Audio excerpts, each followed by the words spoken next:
Hello everyone, welcome to easy for study. आज का ये वीडियो मुख्य रूप से हमारा जो क्वेश्चन बैंक का सीरीज चला हुआ है, इसमें पेपर 4 का आज मैं एक्सप्लेनेशन करने जा रहा हूँ। 6 जेपीएससी में जो पेपर 4 में कौन कौन से क्वेश्चन आए हुए हैं, इसके अलावे 7 to 10 जेपीएससी में पेपर 4 में कौन कौन से क्वेश्चन आए हुए हैं, उन सारे क्वेश्चंस का मैं ब्रीफ एनालिसिस करने जा रहा हूँ।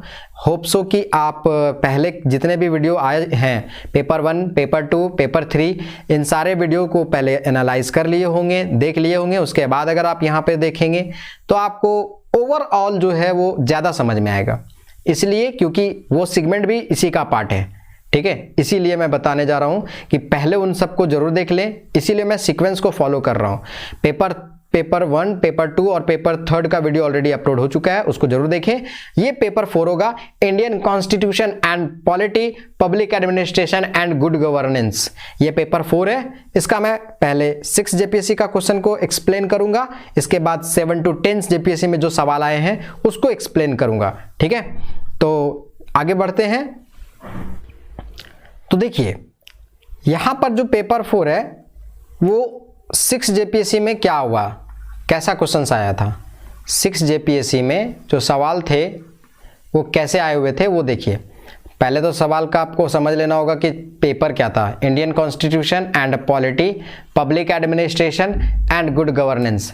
गुड गवर्नेंस स्पेशल है, ध्यान रखिएगा। ठीक है, भारतीय संविधान एवं राजनीति, लोक प्रशासन और सुशासन, ये सारी जो कंटेंट है वो पेपर 4 के अंतर्गत आती हैं। इस पेपर का इनाम है। इसमें भी सेम सवाल होंगे जैसे हिस्ट्री में पढ़ के आए हुए ना, हिस्ट्री ज्योग्राफी का सेम सिचुएशन यहाँ पर पॉलिटी एंड पब्लिक एडमिनिस्ट्रेशन से होगा। जो ऑब्जेक्टिव टाइप क्वेश्चंस होंगे वो 2 मार्क्स का। इसके अलावे यहाँ भी ऑप्शन होगा, पॉलिटी में भी 4 क्वेश्चन में 2 क्वेश्चन लिखना है, पब्लिक एडमिनिस्ट्रेशन में भी 4 क्वेश्चन में 2 क्वेश्चन लिखना है। ध्यान से आप समझिएगा, जैसे पेपर 3 को आप कर लिए हैं, ठीक उसी का पैटर्न फॉलो किया जाएगा पॉलिटी एंड पब्लिक एडमिनिस्ट्रेशन में। ठीक है, देखो प्रश्न पत्र 2 खंड में विभक्त है। परीक्षार्थी को प्रत्येक खंड में से 1 अनिवार्य और 2 वैकल्पिक प्रश्नों का उत्तर देना है। प्रत्येक खंड के अनिवार्य प्रश्न में 10 वस्तुनिष्ठ प्रश्न होंगे, जिसमें प्रत्येक वस्तुनिष्ठ प्रश्न के 2 अंक हैं। इसके अतिरिक्त प्रत्येक खंड में 4 वैकल्पिक प्रश्नों में प्रत्येक खंड से किन्हीं 2 का उत्तर निम्नलिखित, जिनमें प्रत्येक प्रश्न 40 अंक का है। वैकल्पिक प्रश्नों का उत्तर वर्णनात्मक रूप में लिखें।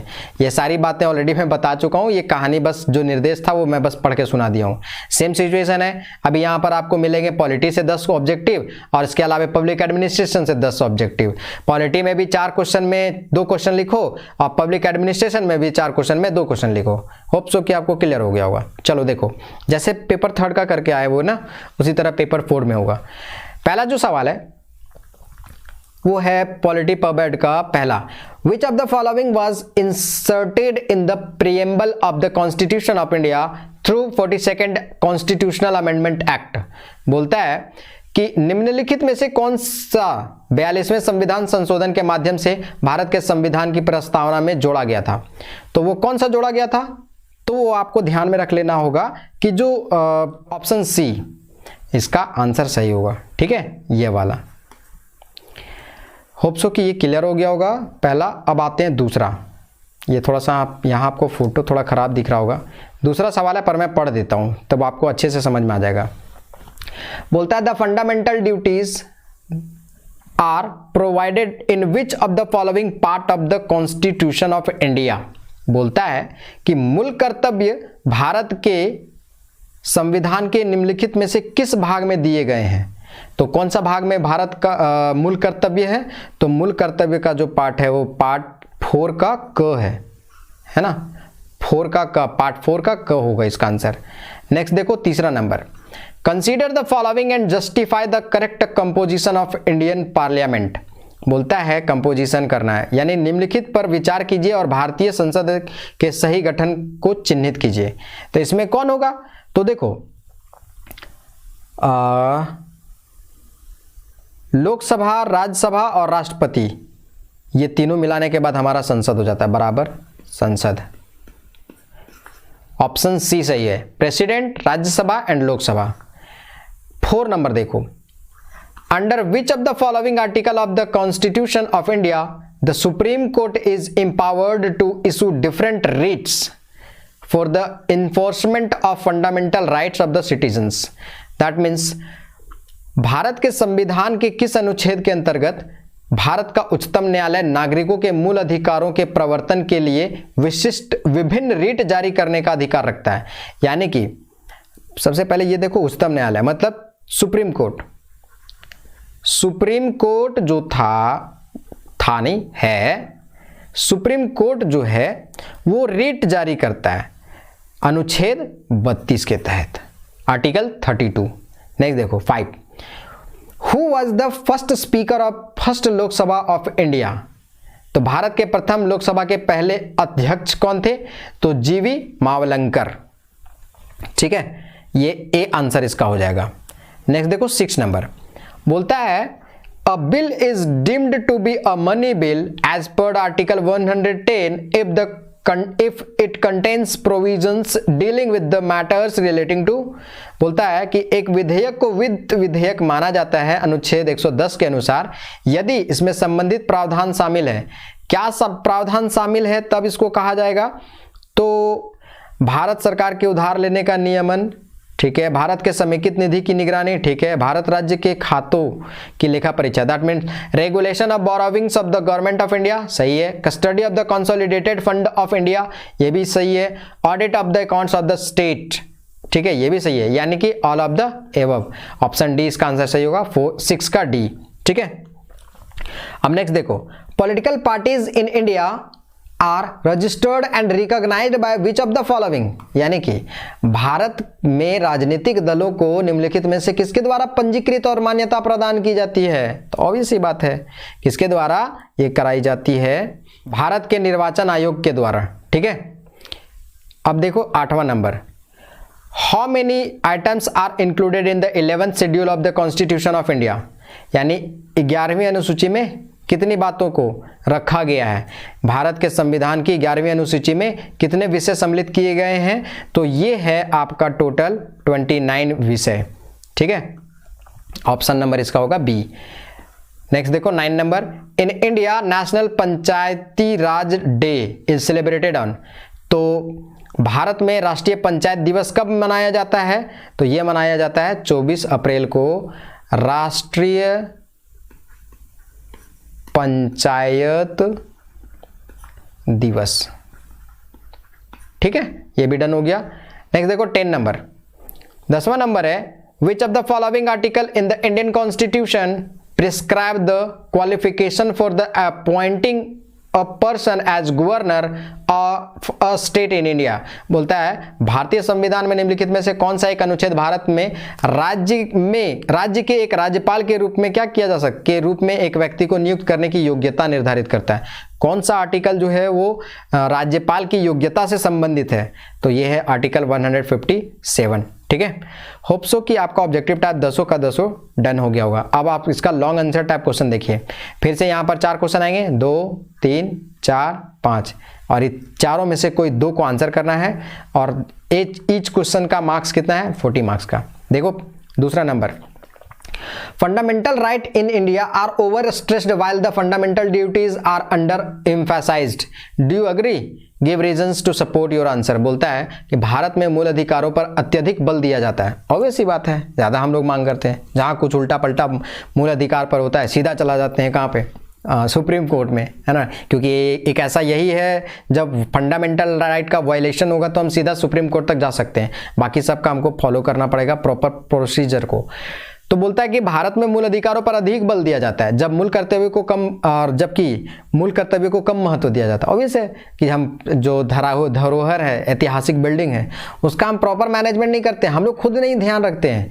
जाते हैं घूमने के लिए, पता चला वहाँ पे कोयले से कुछ लोग लिख देते हैं, वो क्या होता है चौक खली से लिख देता है, लोग देखे होंगे, अब मजाक भी बनता है। तो मूल कर्तव्य को कम महत्व दिया जाता है। क्या आप सहमत हैं? हाँ ऑब्वियसली सहमत है। अपने उत्तर के समर्थन में तर्क दीजिए। ठीक है, तो आपको क्या लिखना है आप समझ गए होंगे मेरा एग्जाम्पल से।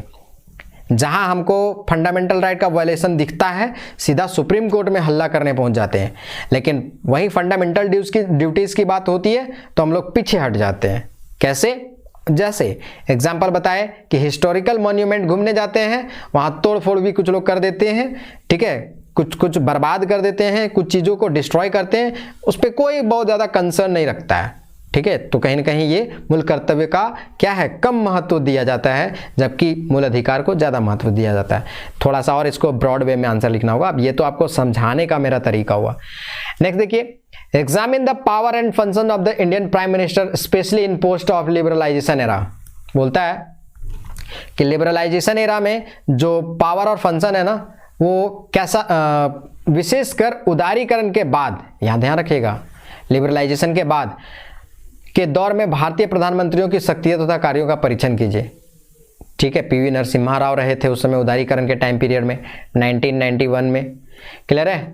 इसके अलावा फाइनेंस मिनिस्टर जो थे वो डॉक्टर मनमोहन सिंह जी थे, तो बहुत बड़ा कंट्रीब्यूशन रहा। उसके बाद जो हमारे देश के प्रधानमंत्री रहे, उनका शक्ति और जो कार्य है उनका विश्लेषण करना है, एग्जामिन करना है, उसी को राइट डाउन कर सकते हैं, या डायरेक्टली और इनडायरेक्टली कह सकते हैं उनकी शक्तियां जो थी वो थोड़ी बढ़ी हैं कह सकते हैं, तो उसको थोड़ा एनालाइज करना होगा, ठीक ढंग से राइट डाउन करना होगा, power and functions of prime minister. Clear है, आफ्टर लिबरलाइजेशन।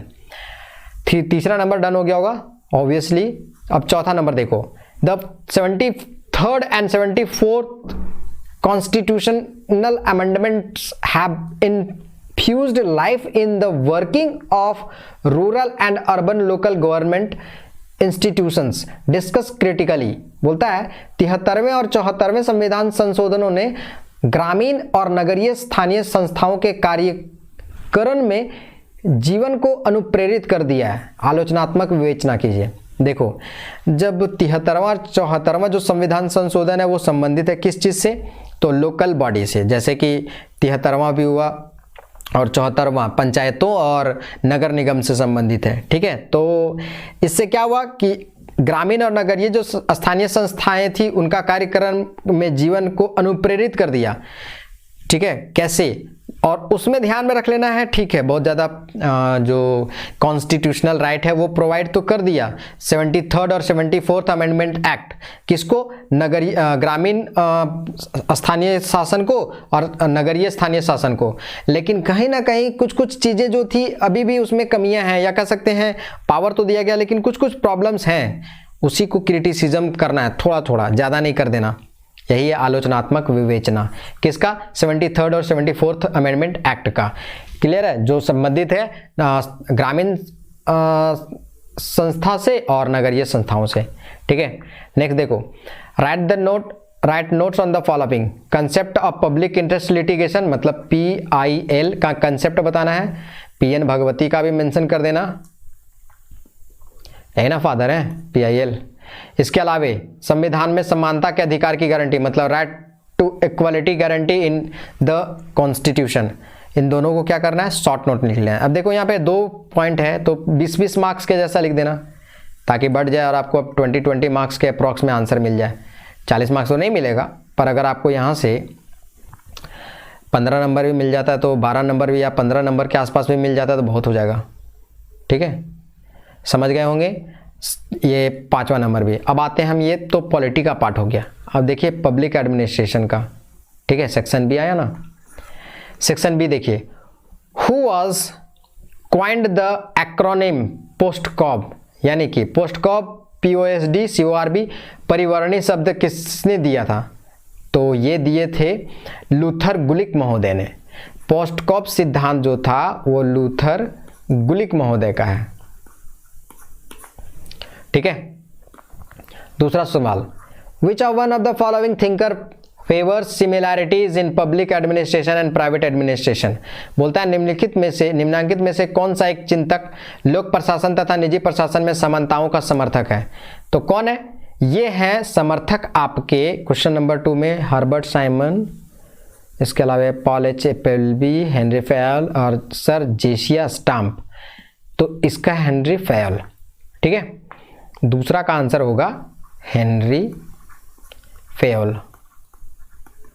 होप सो कि दूसरा नंबर क्लियर हो गया होगा। अब तीसरा देखो sorry, if our civilization fails it will be mainly because of the breakdown of administration, this statement has been given by. बोलता है हमारी सभ्यता अगर विफल होती है तो यह मुख्यतः प्रशासन के ध्वस्त होने के कारण होगा। ये स्टेटमेंट कौन दिए थे? तो ये स्टेटमेंट जो दिया गया था वो डनहम के द्वारा दिया गया था, बी डनहम के द्वारा दिया गया था कि अगर हमारी सभ्यता विफल होती है तो यह मुख्य रूप से प्रशासन के ध्वस्त होने के कारण से ही होगा। ठीक है, बी डनहम द्वारा। अब नेक्स्ट देखो 4 number, research and analysis wing जिसको कहते हैं raw is the part of which of the following. Raw जो है वो कौन से पार्ट में आता है? पार्ट माने भाग नहीं, यहाँ पर पार्ट होगा कौन सा? डिपार्टमेंट में। तो ध्यान रखिएगा जो रॉ है वो आता है आपका मिनिस्ट्री ऑफ होम अफेयर, यानी कि रॉ का एजेंट डायरेक्ट होम मिनिस्टर को क्या करते हैं? ठीक है, होम सेक्रेटरी को, सॉरी, होम सेक्रेटरी को डायरेक्ट ये करते हैं, अपना रिपोर्ट प्रस्तुत करते हैं या बात करते हैं। देखो रिसर्च एंड एनालिसिस विंग निम्नलिखित में से किसका भाग है? तो गृह मंत्रालय का। आओ 5 नंबर है सवाल, replacing planning commission on which of the following day NITI Aayog came into existence. बोलता है योजना आयोग को प्रतिस्थापित करते हुए निम्नांकित में से किस दिन नीति आयोग अस्तित्व में आया था? तो जो नीति आयोग था वो 1 जनवरी 2015 को आया था। ठीक है, याद रख लेना, ऑप्शन सी। 6 नंबर है, the union public service commission and the state public service commission are provided under which of the following article of the constitution of India. बोलता है भारत के संविधान के निम्नांकित में से किस अनुच्छेद के अंतर्गत संघ लोक सेवा आयोग और राज्य लोक सेवा आयोग का प्रावधान किया गया? तो संघ लोक सेवा आयोग और राज्य लोक सेवा आयोग का जो प्रावधान है ना वो किया गया है अनुच्छेद 315 के तहत, 315। नेक्स्ट देखो, Who among the following is concerned with the concept of development administration? बोलता है निम्नांकित में से कौन विकास प्रशासन की अवधारणा से संबंधित है? तो विकास प्रशासन की अवधारणा से संबंधित कौन है? वो हमारे हैं 7 नंबर में फ्रेड डब्ल्यू रिग्स। हाँ, ये मेरोनी तो नहीं, ऑसबॉर्न नहीं, मेरोनी, ये ऑप्शन ए आंसर सही होगा 7 का। ये विकास प्रशासन की अवधारणा से संबंधित है फ्रेड डब्ल्यू रिग्स। आगे देखो 8 number, United Nations has identified few characteristics of good governance which on one of the following is not one of the those characteristics. बोलता है संयुक्त राष्ट्र ने सुशासन की कुछ विशेषताओं की पहचान की, निम्नलिखित में से कौन सी उन विशेषताओं में से नहीं है? तो देखो जवाबदेहिता तो है, पारदर्शिता भी है, भागीदारी भी है, सरकार की वैधता ये नहीं है, यानी कि ऑप्शन सी जो ऑप्शन है वो आपका नहीं है, यानी आंसर होगा सी। नेक्स्ट देखो 9 नंबर है, which of the following is not considered to be one of the human right listed by the United Nation. बोलता है निम्नांकित में से कौन सा एक संयुक्त राष्ट्र द्वारा सूचीबद्ध मानव अधिकारों में से नहीं है? कौन है? तो आपका निजता का अधिकार मानव अधिकार में नहीं आता है, क्योंकि शिक्षा तक का अधिकार है और स्वतंत्रता और समानता का अधिकार है, जीवन तथा स्वतंत्रता का अधिकार है। इनमें से कौन नहीं है? तो निजता का अधिकार।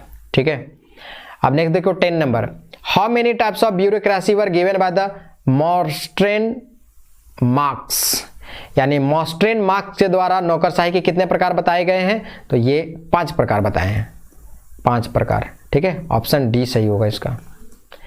चलो ये तो हो गया आपका ऑब्जेक्टिव टाइप क्वेश्चन। अब आगे आते हैं लॉन्ग आंसर टाइप क्वेश्चन। फिर यहाँ पे 4 क्वेश्चन होंगे, 2, 3, 4, 5, और इन चारों में से कोई 2 को आपको डन करना है। देखो बोलता है discuss the meaning and significance of public administration in post globalised world.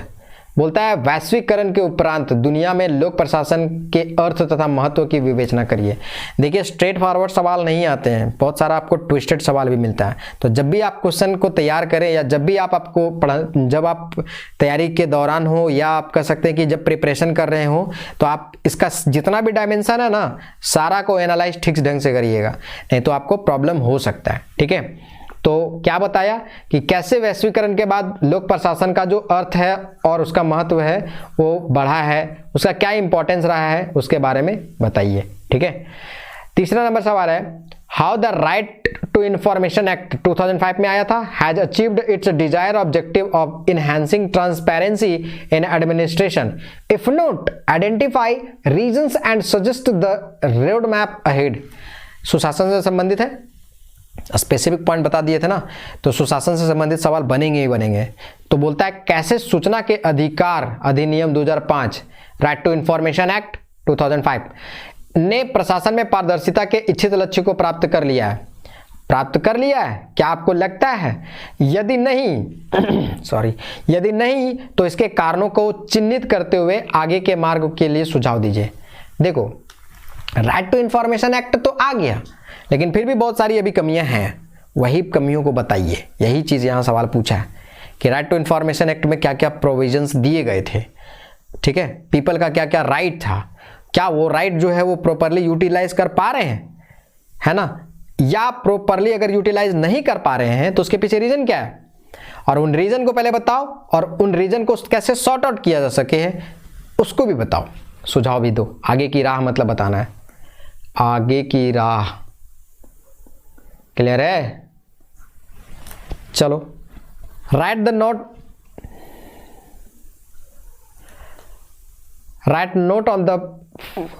Notes on the following. क्या है पहला? Composition and role of finance commission. Finance commission का कंपोजिशन है, यानी वित्त आयोग का गठन और भूमिका बताना है, और role of chief secretary in state administration, यानी कि राज्य प्रशासन में मुख्य सचिव की भूमिका, ये शॉर्ट नोट करना है यहाँ पे। वित्त आयोग अकॉर्डिंग टू आर्टिकल 280 ये भी समझाना है।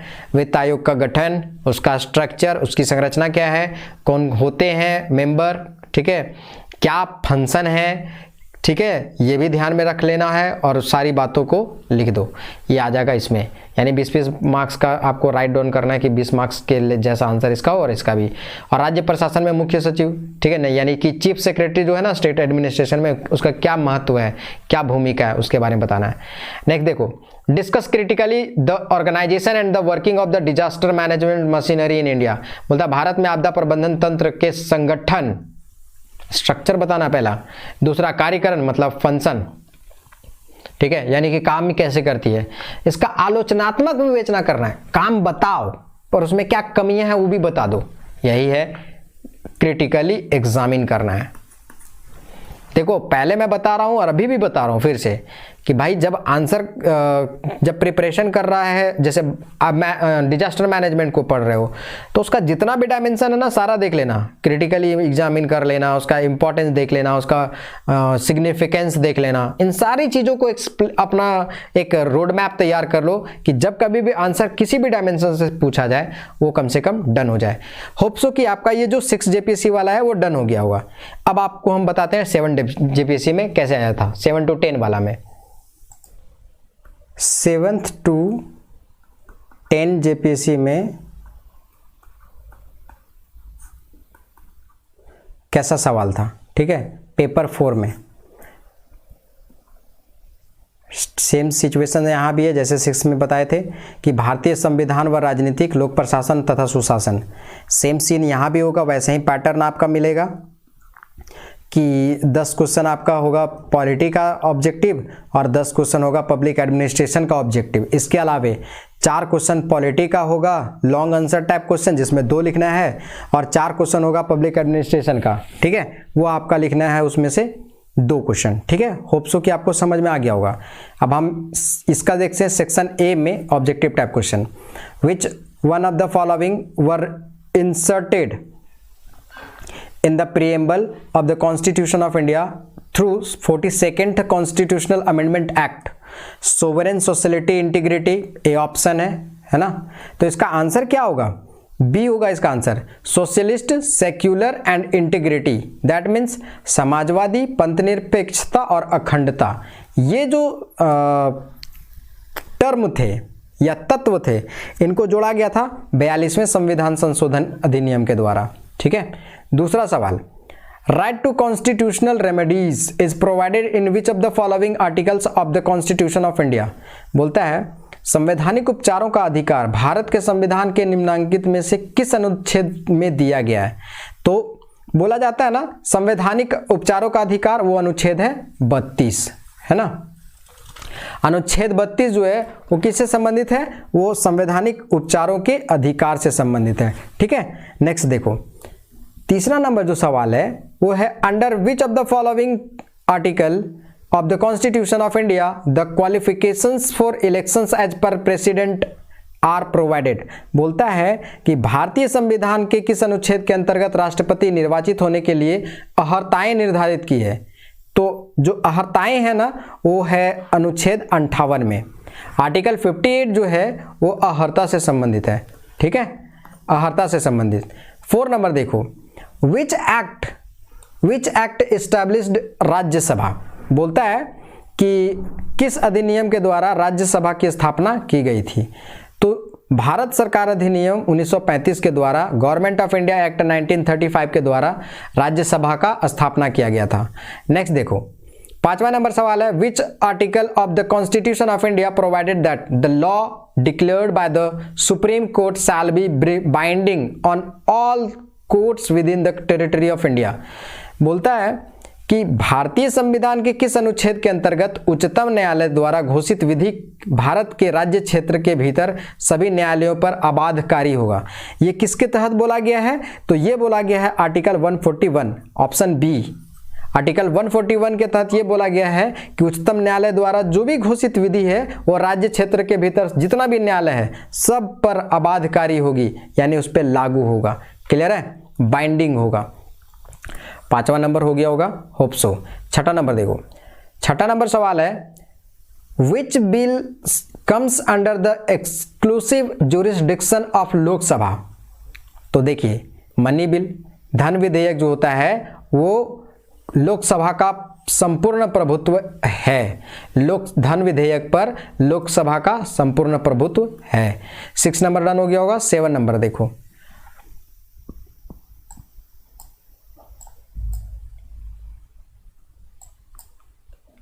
सेवन नंबर क्या बोलता है? 7 नंबर है, which state among the following has been bicameral legislature. यानी कि निम्नांकित राज्यों में से किस राज्य में द्विसदनीय विधायिका नहीं है? हैज नॉट बोला है, ध्यान रखना। अगर इसी में नोट वाला जरा सा कंसेप्ट इधर उधर हुआ ना तो आंसर सीधा गलत हो जाएगा। तो उड़ीसा में नहीं है, आंध्र प्रदेश में है, इसके अलावा उत्तर प्रदेश में है, महाराष्ट्र में भी है, ठीक है। 8 नंबर देखो, by which constitutional amendment 10th schedule has been incorporated into the constitution of India. बोलता है कि किस संविधान संशोधन द्वारा भारतीय संविधान में 10वीं अनुसूची को जोड़ा गया था। तो ये जोड़ा गया था 52वां संविधान संशोधन, है ना। क्लियर है? दल बदल से संबंधित। 9 नंबर, how many times has the financial emergency been declared in India so far. Financial emergency की बात कर रहे हैं। भारत में अब तक कितनी बार वित्तीय आपात की स्थिति घोषित की गई है? तो बोलता है इसका आंसर कभी नहीं, नेवर, ठीक है। नेक्स्ट देखो, 91st constitutional amendment act of the constitution of India is related with which one of the below mentioned subject. बोलता है भारतीय संविधान का 91वां संविधान संशोधन अधिनियम निम्नांकित विषयों में से किस विषय से संबंधित है? तो कौन से विषय से संबंधित है? तो ध्यान रख लेना, 91वां दल बदल। देखो 91वां है दल बदल से, हम यहां बता दिए थे 52वां में, ये गलत है, 52वां में दल बदल नहीं है, ध्यान रख लेना, इसके लिए सॉरी। हम 91वां में है, ठीक है। अब आप यहां पर बताओ, चलो ठीक है, एक सवाल बनता है, 52वां जो संविधान संशोधन था ना, संशोधन वो संबंधित है किससे? कमेंट करो, ठीक है। ये सवाल पूछे हम यहाँ। 91वां संविधान संशोधन जो है वो किससे संबंधित है? वो है आपका दल बदल से। ये आया था 91वां, वो आया था ए अमेंडमेंट एक्ट 2003 में। चलो नेक्स्ट देखो, 11 number question, which of the following fundamental right is also known to have incorporated a necessary evil of the Constitution of India। बोलता है निम्नलिखित में से कौन से मौलिक अधिकार को भारत के संविधान में आवश्यक बुराई के रूप में भी जाना जाता है? तो वो कौन सा है? तो कुछ मामलों में गिरफ्तारी और नजरबंद, ये वाला। That means protection against arrest and detentions in certain case, जैसे कि कोई क्राइम होने से पहले ही डिटेन कर लिया जाता है किसी किसी को कि भैया कहीं ना कहीं तू कांड करोगे, तो वो सिचुएशन होता है आवश्यक बुराई के रूप में। ठीक है, नेक्स्ट देखो 12 नंबर बोलता है preamble of the Indian constitution is based on which of the following document या लॉ। तो बोलता है भारतीय संविधान की प्रस्तावना निम्नलिखित में से किस दस्तावेज पर आधारित है। तो ये जो दस्तावेज है ना वो है उद्देश्य प्रस्ताव। ठीक है, नेहरू के द्वारा क्या किया गया था, प्रस्तावित किया गया था। That means objective resolutions is associated with preamble of the Indian constitution. Next देखो 13 नंबर है Which of the following provisions of the Constitution did not come into force on November 26, 1949? तो बोलता है कौन सा था। ठीक है, देखो इसमें एग्जैक्टली ना वो हमको आंसर नहीं मिल पा रहा था। Provision relating to the citizenship ये तो था उस समय, provisions relating to the elections, none of the above, और फंडामेंटल राइट। इसका आंसर ना आप करो, एग्जैक्टली इसका आंसर हमको नहीं मिल पा रहा था। ठीक है, तो मैं गलत नहीं बता सकता हूँ, ये मुझे एग्जैक्टली नहीं पता चल रहा था कि विच of the following provisions of the constitution did not come into the force on November 26, 1949। ठीक है, नेक्स्ट देखो विच of the following appoints the chairman and member of the state administrative tribunals, SAT जो है या निम्नलिखित में से कौन राज्य प्रशासनिक न्यायाधिकरण के अध्यक्ष और सदस्यों की नियुक्ति करता है। कौन करता है, ये प्रेसिडेंट। ठीक है, देखो इसमें मौलिक अधिकार का एक बार चेक कर लेना, एग्जैक्टली तो मैं नहीं कर सकता हूं, एक बार मौलिक अधिकार इसका आंसर हो सकता है मे बी, पर एक बार देख लेना क्योंकि एक और है उपरोक्त में से कोई नहीं भी है ना, इसीलिए मैं इसको देखने के लिए बोला हूं, इसी में कंफ्यूजन हुआ और कुछ नहीं। नेक्स्ट देखो Which article of the Constitution contain provisions with regards to all India service, central services and state services? ये तो पहले भी आया हुआ है। 15 नंबर में आंसर कौन सा होगा, 308 से लेकर के 314 तक के बीच में। क्लियर है, ए नंबर आंसर होगा। 16 नंबर देखो which act during British India gave the power to president to issue ordinance, यानी अध्यादेश जारी करने की शक्ति। ब्रिटिश कालीन भारत में किस अधिनियम के तहत राष्ट्रपति को अध्यादेश जारी करने की शक्ति प्रदान की गई है, तो भारत सरकार अधिनियम 1935। ठीक है, option C, government of India act 1935। ठीक है, 17 नंबर देखो, 17 नंबर है from where is the single system of courts adopted in the constitution of India. बोलता है कि जो भारतीय संविधान के में एकल न्यायालय प्रणाली को कहाँ से अपनाया गया है, तो ये अपनाया गया है भारत सरकार अधिनियम 1935 से। जानते हैं 250 से ज़्यादा है, अप्रॉक्स 200 से ज़्यादा जो ये है आर्टिकल है वो गवर्नमेंट ऑफ इंडिया एक्ट 1935 से लिया गया है। ठीक है, इसका आंसर ए होगा। 18 नंबर देखो who is authorised in to increase the number of जजेस in the supreme court of India. Supreme court of India में जो जज हैं यानी भारत के सर्वोच्च न्यायालय में न्यायाधीशों की संख्या बढ़ाने के लिए कौन अधिकृत है, तो ये अधिकृत है संसद, कानून बना के इसको पास कर सकती है। अभी अब बताइए कि अभी कितने हैं सुप्रीम कोर्ट में, कितने जजेस हैं। 19 नंबर देखो the president nominates 12 members of Rajya Sabha according to, क्या बेसिस है, ऑन व्हाट बेसिस। राष्ट्रपति राज्यसभा के 12 सदस्यों को किन आधारों पर या किन आधारों के अनुसार मनोनीत करता है, तो ये होगा आंसर डी इसका, विज्ञान, कला, साहित्य और समाज सेवा के क्षेत्र में उनकी विशिष्टता के आधार पर। 20 नंबर देखो, 20 नंबर सवाल है what is the position of a minister of state in the central government. बोलता है सेंट्रल गवर्नमेंट में मिनिस्टर ऑफ स्टेट का क्या पोजीशन है, तो ये ए आंसर होगा, he is a minister of council government central government, he is the minister of central government but not member of the cabinet, ये कैबिनेट का member नहीं होता है। ठीक है, अब देखो सेक्शन बी, सेक्शन बी में यहां पर देखो 1 2 3 4 5 6 7 8 सवाल है, 8 क्वेश्चन है, सब क्वेश्चन 40 मार्क्स का है और इस 8 सवाल में कोई 4 सवाल को आपको डन करना है। ठीक है, इस 8 सवाल में कोई 4 सवाल को डन करना है, ध्यान रख लेना। सेक्शन बी का पहला सवाल है, critically define the emerging nature and scope of the protection of fundamental right regarding freedom of speech under article 19 of the Indian constitution. बोलता है कि भारतीय संविधान के अनुच्छेद 19 के द्वारा प्रदत्त वाणी की स्वतंत्रता के मौलिक अधिकारों की उभरती प्रकृति एवं क्षेत्र का आलोचनात्मक व्याख्या कीजिए। ठीक है ना, इसको क्रिटिकली एग्जामिन करना है। आपको बोलने का अधिकार दे दिया गया तो क्या किया जाता है, प्रधानमंत्री तक को ये कर दिया जाता है, टारगेट कर दिया जाता है ना। बहुत बार ऐसा होता है कि कुछ अनर्गल बातें भी बाहर आ जाती हैं।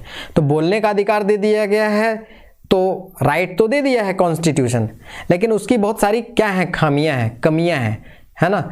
उसी को बताना है कि बोलने को है, पर ऐसा नहीं कि हम कुछ भी बोल दें या किसी को भी बोल दें। इसी बात को एक्सप्लेन करना है इसका आंसर में, आलोचनात्मक परीक्षण करना ना, इसीलिए।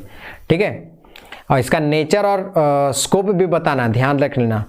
नेचर बताना है, स्कोप बताना है और इसका क्रिटिकली एग्जामिन करना है, क्रिटिकली एग्जामिन करना है। चलो नेक्स्ट देखो, दूसरा नंबर सवाल, unitary element in the constitution of India are over stresses while federal character are under emphasised, do you agree, give reason to support your answer. बोलता है भारतीय संविधान में एकात्मक तत्वों पर अधिक बल दिया जाता है, जबकि संघीय तत्व जो होते हैं वो गौण हो जाते हैं। क्या आप सहमत हैं? अपने उत्तर के समर्थन में तर्क दीजिए। ऑब्वियसली देखो क्या है, एकात्मक तत्व पर अधिक बल दिया जाता है, संघात्मक तत्व का होता है मतलब पावर का डिस्ट्रीब्यूशन, है ना, जिसमें राज्यों की भी सहभागिता होती है। ठीक है, जैसे सूची वाले जैसे तत्व है ना, संघ सूची, राज्य सूची, समवर्ती सूची, राज्यों को भी प्रायोरिटी दिया गया है, तो इसको संघीय तत्व कहते हैं। लेकिन राज्यपाल का नियुक्ति राज्यों में यह है एकात्मक तत्व। तो ज्यादा बल किस पे दिया जाता है? एकात्मक तत्व पर। किसके द्वारा? संघ के द्वारा, सेंट्रल गवर्नमेंट के द्वारा। कहीं ना कहीं ऐसा होता है। तो हाँ, हम इस बात को सहमत हैं और इसके एग्जाम्पल में दे देंगे कि जहाँ पर क्या होती है, जो सेंट्रल में जो पार्टी रूल कर रही है, अगर वो पार्टी जो है उस स्टेट में नहीं कर रही है, तो वहाँ पर ये राज्यपाल के द्वारा क्या किया जाता है, इंटरफेरेंस किया जाता है ना। कहीं कहीं मामला देखने को मिलता है। जैसे अभी करंट सीन में क्या है कि राज्यपाल जो केरला के हैं, वहाँ वामपंथी सरकार है, और केरला का जो राज्यपाल है वो वहाँ से 36 का आंकड़ा चलता है। देखो, मैं एग्जैक्टली जो है वो मैं बता रहा हूँ, पर ट्रूथ बोलना है, पर बिटर ट्रूथ नहीं बोलना है, कड़वी सच्चाई मत बोलना कि आपका नंबर कट जाए। ध्यान रहे, ये आपको इंटरव्यू में भी इस चीज़ को ध्यान में रख लेना है। और जब आप राइट डाउन कर रहे हैं ना, तो वहाँ पर ओपिनियन झलकता है आपका आंसर में। तो मैं अक्सर इस बात को कहता हूँ कि भाई आंसर लिखो, पर आंसर लिखते समय इस बात का जरूर ध्यान में रखो कि वो एक तरफा ना हो, नपा तुला हुआ वर्ड होना चाहिए, है ना। जो ऑफिसर होते हैं ना, देखना वो ऐसे वर्ड यूज़ करेंगे ना कि आपको एहसास होगा कि क्या माइंड ब्लोइंग इनका ये है ना, अप्रोच है। इसी तरह से आप जब आंसर करेंगे तो वहाँ पर इसी अप्रोच को फॉलो करेंगे। अब यहाँ ऐसा नहीं कि अब एकात्मक तत्व पर अधिक बल दिया जा रहा है और संघीय गौण हो जा रहे हैं तो डायरेक्ट बहुत ज़्यादा कड़वी सच्चाई बता देना है। नहीं भाई, नपा तुला हुआ वर्ड में आपको आंसर करना है कि टीचर को पता भी चल जाए और आपका आंसर भी डन हो जाए। ठीक है, तो वही वाला आपको डन करना है। 1-2 एग्जाम्पल डाल देंगे तो आपको समझ में आ जाएगा और टीचर को भी बढ़िया से क्लियर हो जाएगा कि हाँ, जो मेन मुद्दा है बोलने का या कहने का या लिखने का, वो आपको समझ में आ जाना चाहिए। सर को, टीचर को, आपको आंसर मिल जाएगा, मतलब मार्क्स मिल जाएगा। देखो, in India heading toward presidential form of government is an era of bi-party led coalition system in absence of strong opposition. Analyze बोलता है, गठबंधन की द्विदलीय नेतृत्व प्रणाली सबल विपक्ष के अभाव में क्या भारत को अध्यक्षात्मक शासन व्यवस्था की ओर ले जा रही है? विश्लेषण करें। देखो, इस टाइप के सवाल में तो आपको ध्यान में रखने लेना होगा कि जो जो पार्टी है वहां पर कैसा सीन है, और उसको यहाँ पर भारत के परिप्रेक्ष्य में लिखना पड़ेगा कि कहीं ना कहीं ऐसा तो नहीं है कि दो पार्टी है। जैसे भारत का सीन यहाँ देखा जाए तो ज़्यादातर केस में आपका आ जाता है बीजेपी और कांग्रेस, है ना, सेंट्रल में। तो कहीं ना कहीं ये क्या कर रहा है, ऐसा माना जा रहा है कि ये अध्यक्षात्मक शासन की तरफ तो नहीं लेके जा रही है, इसी बात को एग्जामिन करना है ना, एनालाइज करना है। चलो 3 नंबर डन हो गया। ऐसे ट्विस्टेड सवाल भी बनेंगे। देखो जो स्टेट सवाल पढ़ते हैं ना, वहाँ से आपको इस टाइप के सवाल आने से आपको एनालाइज करना है कि इसको कैसे ट्विस्टेड सवाल को आंसर करना है। ये नहीं कि एकदम सीधे सीधे सवाल पूछ दिया कि बहुपक्षीय पार्टी क्या होती है, द्विपार्टी सीन क्या है, कोalition गवर्नमेंट क्या है, गठबंधन की सरकार क्या है। इस तरह के सीधे सीधे सवाल ना पूछ करके देखो कैसे यहाँ पर ट्विस्ट कर दिया है क्वेश्चन को। तो इस तरह के सवालों से भी टकराने के लिए तैयार रहना, कुछ इस तरह से पढ़ो। इसीलिए हम यहाँ पर एनालाइज कर रहे हैं प्रीवियस ईयर क्वेश्चंस को, ठीक है। और मेरा कोई औचित्य नहीं इसको करने का। 4 नंबर देखो, 4 नंबर है हमारा write a short note on the following. पहला, emergency provisions of the constitution और political party and pressure groups. संविधान में आपातकालीन प्रावधान क्या क्या किया गया है, इसके अलावा कितने टाइप के आपातकाल हैं, कौन सा आर्टिकल है संबंधित, क्या प्रभाव पड़ता है, क्या चेंजेज आते हैं, इन सारे चीज़ों को लिख दो। 20 मार्क्स का क्वेश्चन है तो ठीक है, अच्छा खासा इसमें लिखा जाएगा। राजनीतिक दल क्या होता है और दबाव, प्रेशर ग्रुप क्या है, पॉलिटिकल पार्टी क्या होती है, क्या पर्पस होता है ना। इसके अलावा क्या फंक्शंस होते हैं, क्या इंपॉर्टेंट रोल प्ले करते हैं सोसाइटी के लिए। दूसरा है प्रेशर ग्रुप। प्रेशर ग्रुप क्या इंपॉर्टेंट फंक्शन है, पहले है क्या, कितने टाइप के होते हैं, क्या इनका फंक्शन है, इसी को राइट डाउन करो, आंसर आ जाएगा टिप्पणी में। नेक्स्ट देखो 5वां number, distinguish between development administration and administrative development, यानी विकास प्रशासन और प्रशासनिक विकास के मध्य अंतर व्यक्त कीजिए। ठीक है, write a short note on the following. क्या है, role of bureaucracy in the policy formulation. दूसरा है role of district collector in the district administration, यानी नीति निर्माण में नौकरशाही की भूमिका क्या है। तो पता है आपको कि चाहे वो स्टेट गवर्नमेंट हो या सेंट्रल गवर्नमेंट हो, ब्यूरोक्रेसी जो है वो इंपॉर्टेंट रोल प्ले करता है फॉर्मेशन ऑफ इन पॉलिसीज, है ना। गवर्नमेंट पॉलिसी को बनाने में बहुत बड़ा रोल रहता है ब्यूरोक्रेट्स का, वही बात लिखने यहाँ। इसके अलावा जिला प्रशासन में जिला कलेक्टर की भूमिका, यानी डिस्ट्रिक्ट मजिस्ट्रेट, डिस्ट्रिक्ट एडमिनिस्ट्रेशन में डीसी साहब का, डिस्ट्रिक्ट कलेक्टर का क्या इंपॉर्टेंट है, रोल है, काम क्या है ना, उसको राइट डाउन करना है। नेक्स्ट देखो 7 number, disaster preparedness and management has become an important component of the district administration in India, discuss with suitable illustrations.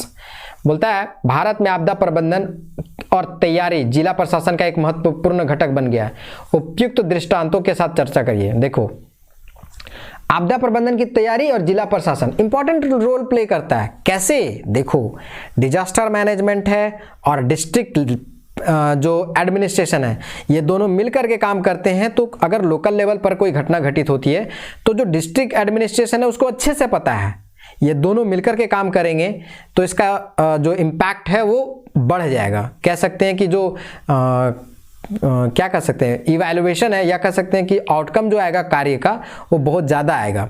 इसीलिए इसका जो पार्ट है डिजास्टर मैनेजमेंट का पार्ट है क्या, डिस्ट्रिक्ट एडमिनिस्ट्रेशन, इसीलिए बोला गया। इसको आप एग्जाम्पल के थ्रू भी आप बता सकते हो, कोई घटना ले लो और वहाँ पे डिस्ट्रिक्ट एडमिनिस्ट्रेशन का इंपॉर्टेंट रोल प्ले करा दो विथ किसके साथ, आपका डिजास्टर मैनेजमेंट के साथ। ठीक है, 8वां नंबर सवाल है, do you agree that the existing institutional structure in India have led to good governance outcome, give reason to support your answer। बोलता है क्या आप सहमत है कि भारत में मौजूदा संस्थागत ढांचे के कारण सुशासन लागू हुआ है।